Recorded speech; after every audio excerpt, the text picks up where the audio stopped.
larawan, batang musmus pa lamang, tuloy na bariwara, palakad-lakad na nagsalansangan. Wala nang umaaruga sa kanila at wala nang umaasikaso. Sa palagay nyo ba ang buhay nila sa nababatungo? Palagi na lamang silang nagtatanong kung bakit daw ganito, kung bakit daw ganoon ang kanilang kapalaran. Paano na ba ang kinabukasan? Wala na patutungo, wala na bang pupuntahan ang kanilang buhay? Wala na bang saysay? Para bang isang larawan na wala ng kulay, di makatakas sa hirap na di naranas. Problema kinaharap, kailan ba to lilipas?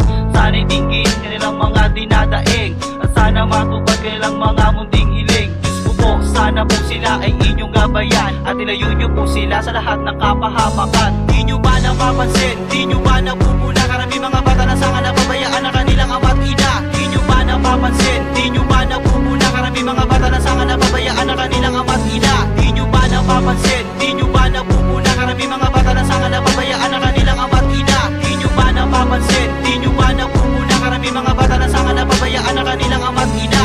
Kaawa-awa at tuluyan ng nilisan ang buhay na masagana, di man lang nadanasan. Puro hirap, pasakit, lungkot at bighati. Kailangan ay dumiskarte kung hindi masasawi ang buhay. Mga pangarap, di mahanap. Sadyang ang kapalaran nila ay tuluyang inalat sa lansangan, bangketa.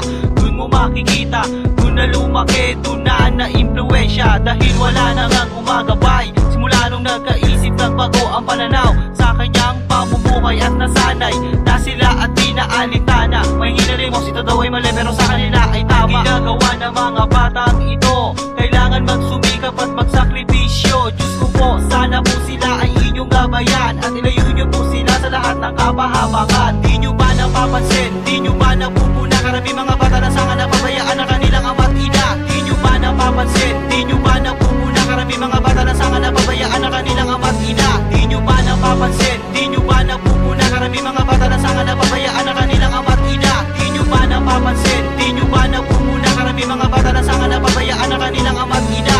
Di na inisip kung ano ang mangyayari kahit may peligro nakaabang o aksidente sa kalye. Eto nang nagsisilbing tahanan, dito na natutulog kahit minsan wala pang hapunan. At pagising sa umaga, dyan humahapi na, tutulog na lang ulit dahil sobrang sakit na. Di maiwasan ang mangnakaw, mangumit, naturingan na batalansangan at mga batang yagit o kay bait na kanilang natatamo. Tanong ko bakit nga ba nagkaganito? Ang buhay nila wala ng direksyon, parang basura na kung saan na lang itinapon. Matinding hamon ang kanilang kinakaharap.